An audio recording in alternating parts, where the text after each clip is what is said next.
UPSC परीक्षार्थींनी आत्ताच तयार असायला हवं असा आजचा आपल्या एपिसोडचा विषय आहे. त्याचं कारणही असंच आहे की UPSCच्या माध्यमातून आपलं स्वतःचं भविष्य आजमावावं आणि स्वतःच्या अभ्यासामधून स्वतःला सिद्ध करीत देशातल्या सर्वश्रेष्ठ अधिकाऱ्यांपैकी आपण एक व्हावं असं सर्वसाधारणपणे प्रत्येक युवक युवतीला वाटतं. आणि त्यातले नेटानं अभ्यास करून निश्चयाला चिटकून राहून आणि आपल्या ध्येयपूर्तीपर्यंत अत्यंत पराकाष्ठेनं पोहोचणारी काही मंडळी असतात. त्यापैकी आता अशा मंडळीनं तयार राहायला हरकत नाही. त्याचं कारण असं आहे, नागरी सेवा पूर्व परीक्षा 25 मे रोजी होणार आहे.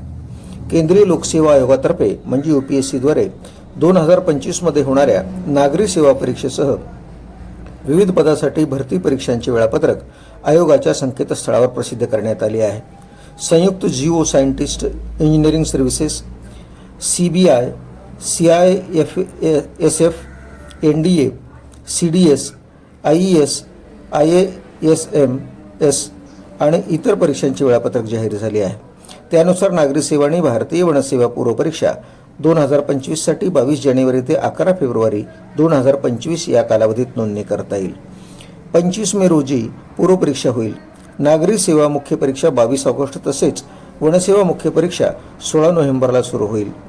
अभियांत्रिकी सेवा प्राथमिक परीक्षेसाठी 18 सप्टेंबर ते 8 ऑक्टोबर 2024 या कालावधीत अर्ज करता येतील. दिनांक 9 फेब्रुवारी 2025 रोजी पूर्व परीक्षा होईल. 26 जूनला मुख्य परीक्षा पार पडेल. संयुक्त जिओ सायंटिस्ट पूर्व परीक्षा 9 फेब्रुवारी 2025 रोजी तर मुख्य परीक्षा 21 जून रोजी आहे. संयुक्त वैद्यकीय सेवा परीक्षा 20 जुलैला होणार आहेत. NDA प्रवेश परीक्षा एप्रिल महिन्यात होणार आहे. राष्ट्रीय संरक्षण प्रबोधिनी आणि नौदल अकादमी NDA NA परीक्षा आणि कंबाईंड डिफेन्स सर्व्हिसेस CDS परीक्षांसाठी 11 ते 31 डिसेंबर 2024 दरम्यान नोंदणी करता येईल. परीक्षा 13 एप्रिल 2025 रोजी घेण्यात येईल. तेव्हा आता UPSCच्या परीक्षेसाठी तयारी करणाऱ्या सर्व युवक आणि युवतींना ही आनंदाची गोष्ट आहे की बरेच दिवसापासून हे वेळापत्रक जाहीर झालं नव्हतं, जे परवा जाहीर झालेलं आहे. यानुसार आता आपल्या अभ्यासाला अधिक गती देणं आणि अधिक आकार देणं अत्यंत महत्त्वाचं आहे. विविध विषयाच्या माध्यमातून आपण आपल्या ज्ञानाचा कस लावणार आहात आणि त्याची सर्व पूर्वतयारी केलेली आहे. आपल्यापुढं अनेक यशाची उदाहरणंसुद्धा आहेत.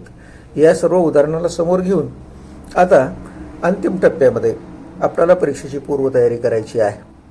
म्हणजेच तुम्ही पूर्वतयारी केली असेल तरी अंतिम परीक्षेला सामोरं जात असताना लागणारं एकवट असलेले लक्ष केंद्रीकरण करणं आणि मग सातत्यानं परीक्षेसाठी आपण जो विचार करतो ते प्रत्यक्षात उतरवण्याच्या दृष्टीनं आपल्याला तयारीला लागायचं आहे. UPSCच्या माध्यमातून तुम्ही स्वतःला सिद्ध करू शकता.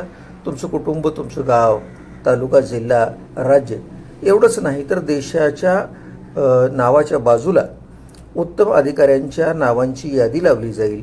त्यावेळेला निश्चितपणे तुमचं नाव देशामध्ये असेल. म्हणजेच एक सर्वोत्तम अधिकारी होऊन देशाची खऱ्या अर्थानं सेवा करण्यासाठी आपण रेडी आहात. तर तुम्हाला आता जी संधी हवी होती ती संधी अगदी जवळ आलेली आहे. तुम्ही अभ्यासामधून योग साधना व्यायाम करीतच उद्याची पहाट अधिक चांगल्या पद्धतीने कशी जाईल यासाठी आज दिवसभराचं नियोजन तुम्ही लावलेलं आहे. निश्चितपणे त्या नियोजनानुसार सर्व विषयाचा अभ्यास करा. त्यानंतर नोट्स घेत राहा, छोट्या छोट्या टेस्ट देत राहा आणि या सगळ्या टेस्टमधून आपलं भवितव्य आपण घडवत राहावं अशी आपणाला विनंती आणि सूचनासुद्धा आहे. चला, हा एपिसोड कसा वाटला बघा. छान वाटला तर लाईक करा, नवीन असाल तर सबस्क्राईब करा. धन्यवाद.